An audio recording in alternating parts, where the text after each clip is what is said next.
Topic है आज की प्रेस कॉन्फ्रेंस का। रोसड़ा थाना में 18 अक्टूबर को, ऐसे करीब 10 दिन पहले, सुमित कुमार चौधरी और अमित कुमार चौधरी, दो सगे भाई थे। इनकी अपनी किराना की दुकान है। पिछले कुछ समय से किराना की दुकान चला रहे थे और काफ़ी अच्छा प्रगति उसमें भी कर रहे थे। इन दोनों भाइयों को 18 तारीख को रात में 8:45 बजे हम लोगों को सूचना मिली कि इनको गोली लगी थी, और दोनों को जब अस्पताल लाया गया, परिजनों को भी सूचित किया गया, तो दोनों की अस्पताल लाते लाते डेथ हो गई थी। दोनों भाइयों की एक साथ डेथ हुई थी और ये लोग 2 मोटरसाइकिल से अपनी दुकान को बंद करके रात में करीब 9:45 बजे, 9:30 से 10 के बीच में अपनी दुकान बंद करते थे और उसके बाद ये निकलते थे 10 बजे के आसपास अपने घर पहुंचते थे। यहाँ से लेके इनका घर है, ज़्यादा दूर नहीं है, 5-10 मिनट का ही रास्ता है। मोटरसाइकिल से ये लोग अप डाउन करते थे। रास्ते में ही अपराधियों ने चोरवा पोखर के पास इनको ओवरटेक करके मोटरसाइकिल रुकवा के, और जो बैग इनका था, जो बैग ये डेली लेके आते थे, उसमें कुछ पैसा ये लोग रखते थे दिन भर की सेल का, वो पैसा उस बैग उनके पास नहीं था और इन दोनों की डेथ हो गई।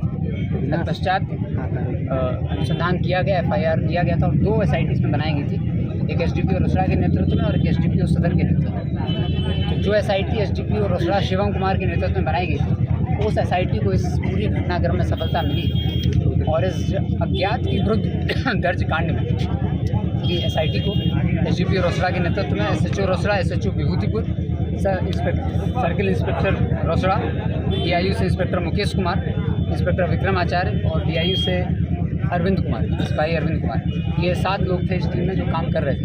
और सभी SDPO रोसड़ा शिवम कुमार के नेतृत्व में इस घटना का सफल उद्भेदन कर लिया गया और इस घटना में 2 अपराधियों को गिरफ्तार किया और पूरे घटनाक्रम का खुलासा हुआ। पहले भी इन दोनों भाइयों के साथ लूट की घटना हुई थी माह जून में। हम लोगों के इस जिला में आने से पहले हम लोगों ने 6 महीने तक का लक्ष्य बनाया था पुरानी घटनाओं के उद्भेदन का, लेकिन 7 माह पूर्व के जून 2022 में घटना हुई थी और उसके बाद अक्टूबर में एक और घटना इनके साथ हुई थी।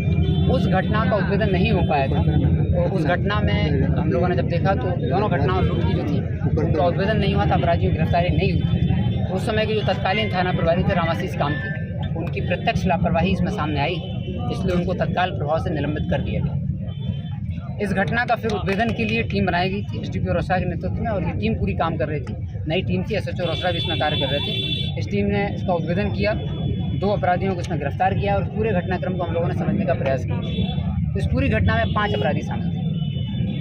ये गैंग जो है मिक्स गैंग था, बेगूसराय और समस्तीपुर। एक अपराधी इसमें रोसड़ा का है, 3 अपराधी चिड़िया बरियारपुर थाना बेगूसराय के हैं और 1 अपराधी इसमें 2 अपराधी रोसड़ा के हैं और 3 अपराधी बेगूसराय के चिड़िया बरियारपुर थाना के।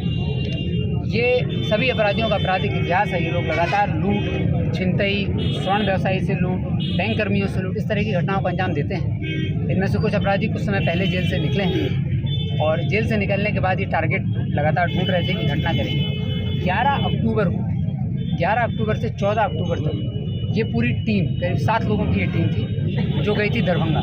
कमतौल थाना में ये लोग रुके थे, वहाँ पर अपना पूरा इन्होंने अड्डा बनाया हुआ था कमतौल थाना दरभंगा में। वहाँ से ये लोग मधुबनी जाते थे और मधुबनी में एक स्वर्ण व्यवसायी के साथ लूटपाट की इनकी योजना थी। मधुबनी में इनका एक लोकल लाइनर था जिसकी भी हम लोगों को पहचान हुई है। उसके माध्यम से लोग मधुबनी में एक स्वर्ण व्यवसायी को टारगेट कर रहे थे, उसके साथ लूटपाट, उसकी दुकान और घर एक ही जगह है, उसके साथ ये लूटपाट करने का प्लान बना रहे थे। जब ये मधुबनी गए तो मार्केट में भीड़ ज़्यादा थी, इसलिए इन लोगों ने दशहरा के बाद घटना करने का प्लान बनाया। लेकिन चूँकि दशहरा का मेला भी था तो इन लोगों का था कि इसी दौरान कोई घटना करनी है, तो दशहरा के पूर्व इन लोगों ने फिर छौराही बेगूसराय में जो छौराही जगह है वहाँ पर भी एक स्वर्ण व्यवसायी को टारगेट किया और 16 और 17 अक्टूबर को उस स्वर्ण व्यवसायी से लूटपाट करने की योजना बनाई। लेकिन उस स्वर्ण व्यवसायी ने अपने आने जाने का समय और अपना जो सामान लाने का तरीका था उसमें लगातार बदलाव वो कर रहा था, जिस वजह से ये लोग चूक गए और 16 और 17 अक्टूबर को भी ये घटना नहीं कर पाए। तब ये लोग 17 अक्टूबर की रात में यहाँ पर आए रोसड़ा में। इनमें से एक जो इनका साथी है जो कि अभी घायल है बेगूसराय में, इसको गिरफ्तार किया गया है, अस्पताल में एडमिट है, वहीं पर पुलिस ने अपनी कस्टडी में लिया है इसको। उसकी कुछ अपराधियों से पहले से साठगांठ थी, उन पुराने अपराधियों ने इनको इस घटना के और जो ये व्यवसायी थे इनके बारे में बताया था। दरभंगा का प्लान, मधुबनी का प्लान पोस्टपोन किया, फिर छौराही का प्लान पोस्टपोन किया। उसके बाद इन्होंने इन व्यवसायी को टारगेट किया और ये लोग 17 अक्टूबर को आए थे यहाँ पर। 17 अक्टूबर को शाम में इन लोगों का समय फिक्स था, 9:30 बजे दुकान बंद करके जाने का, और ये लोग जा रहे थे घर की ओर। उस दिन क्या हुआ था कि जो बैग था पैसे वाला वो आगे ड्राइव कर रहे थे, जो दोनों भाई अलग अलग मोटरसाइकिल से गए थे और आगे वाला जो गाड़ी थी उस पर बैग था, तो पीछे दूसरा भाई चल रहे थे जिनके पास बैग नहीं था। इसलिए उस दिन भी ये लोग घटना नहीं कर पाए, क्योंकि चाह रहे थे कि जो बैग है वो पीछे रहे, पीछे के पीछे लूट करके निकल जाए। तो 17 को भी ये लोग घटना करने में सफल नहीं हो पाए। फिर 18 को पुनः ये लोग आए और 18 को करीब 6:30 बजे ये लोग नंदन चौक है यहाँ पर, वहाँ पहुँच गए थे और इन लोगों ने रेकी की। रेकी करने के बाद 9:30 बजे जब दुकान बंद की तो ये लोग घटनास्थल पर 3 अपराधी आए थे, लेकिन इस पूरी घटना में 5 अपराधी शामिल थे। दरभंगा जिला में 2020 में एक बड़ी सोने की लूट की थी, उसमें रविंदर सैनी नाम का अपराधी है जो इस घटना को प्रत्यक्ष और अप्रत्यक्ष दोनों तरीके से सपोर्ट कर रहा था।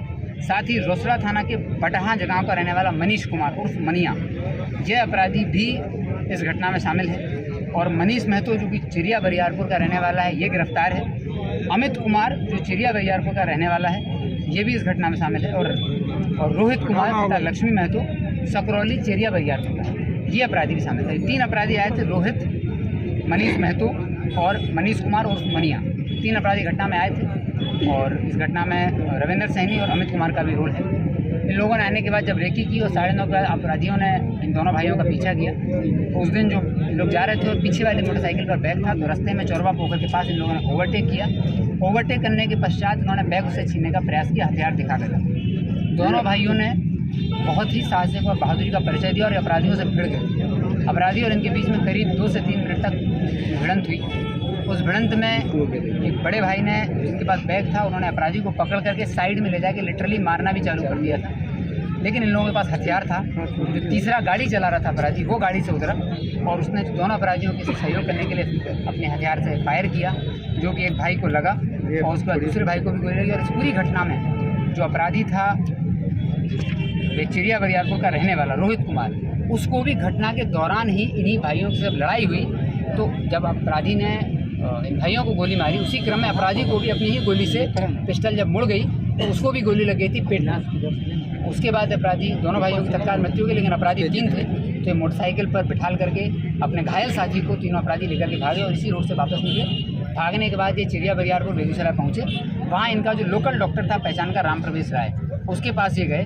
राम प्रवेश राय ने इनको देखा, ऑब्जर्व किया, प्रिलिमिनरी ट्रीटमेंट किया और उसके बाद बेगूसराय के एक पार्थ था, सिंघौल ओपी अंतर्गत पार्थ हॉस्पिटल, वहाँ पे ले जाके इन लोगों ने उसको एडमिट भी कराया और उसकी सूचना भी कहीं नहीं दी थी। एडमिट कराया, उसका इलाज चालू किया और उसके बाद ये अपराधी भाग गए। जो कपड़े वगैरह पहने हुए थे उन्होंने उसको जलाया और जो बैग वगैरह था, जो एविडेंस था, उसको जलाने का इन लोगों ने प्रयास किया। फिर हम लोगों को इन घटनास्थल पर कुछ ऐसा साक्ष्य मिला था जिससे अपराधी की पहचान हुई थी, मनीष महतो की। पहचान के बाद मनीष महतो को गिरफ्तार कर लिया गया है और साथ ही जो हॉस्पिटल में इनका अपराधी साथी है उसको भी हॉस्पिटल में हम लोगों ने अपनी कस्टडी में ले लिया है। 3 अपराधी इसमें और बचे हुए हैं जिनकी गिरफ्तारी के लिए छापेमारी टीम कर रही है। इसमें मुख्य अपराधी मनिया और रविंदर सैनी और अमित कुमार हैं।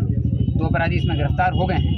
इन लोगों के पास से घटना में जो प्रयुक्त देसी पिस्टल था वो बरामद है। घटना में जो ब्लू अपाची मोटरसाइकिल से आए थे, विक्टिम की दुकान पर एक कैमरा लगा हुआ है, यहीं से दिखता है लोग जाते हुए, वो ब्लू अपाची मोटरसाइकिल बरामद कर ली गई है। काला हेलमेट पहनकर आए तो वो बरामद किया गया है। दोनों जो भाई मृतक थे उनके कपड़ों पर मारपीट एवं गोलीबारी के क्रम में अभियुक्त, जो घायल अभियुक्त था, उसका ब्लड सैंपल भी आया हुआ है, तो उसकी भी FSL जाँच होगी। और घटना के समय जो मनीष महतो पकड़ाया हुआ है, उसके पास जो पैंट पहना हुआ था जिस पर कुछ बायोलॉजिकल सैंपल भी हैं, वो सीज किया गया है।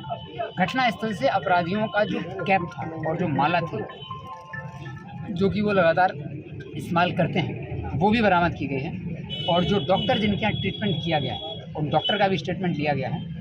और जहाँ अस्पताल में जहाँ एडमिट कराया गया है, उस अस्पताल का CCTV फुटेज पूरी तरह स्पष्ट कर रहा है कि घायल व्यक्ति आता है, उसके साथ में 2 और अपराधी हैं। और CCTV फुटेज देखने से भी स्पष्ट होता है कि दोनों अपराधी हैं। तो तीनों अपराधी घटना के बाद अस्पताल जाते हैं और अस्पताल के बाद ये लोग उसको एडमिट कराते हैं। वहाँ से लोग भागते हैं, फिर पैसा डंप करने का और हथियार को डंप करने का प्लान बनाते हैं। तो इस पूरी घटना की प्लानिंग चिरिया बरियारपुर में हुई। रविंदर सैनी, मनिया, मनीष महतो और अमित कुमार और विजय कुमार, इन 5 ने मिलकर के इसकी प्लानिंग की। एग्जीक्यूट 3 लोगों ने किया, रोहित कुमार एग्जीक्यूट 3 लोगों ने किया। करने के बाद ये लोग घटनास्थल से अपने घायल साथियों को लेकर अस्पताल में एडमिट कराए हैं। और उसके बाद इन लोगों को अपना जो साक्ष्य था हम लोगों ने, वो साक्ष्य इन लोगों के पास से बरामद किया है। इसमें बायोलॉजिकल सैंपल और ब्लड सैंपल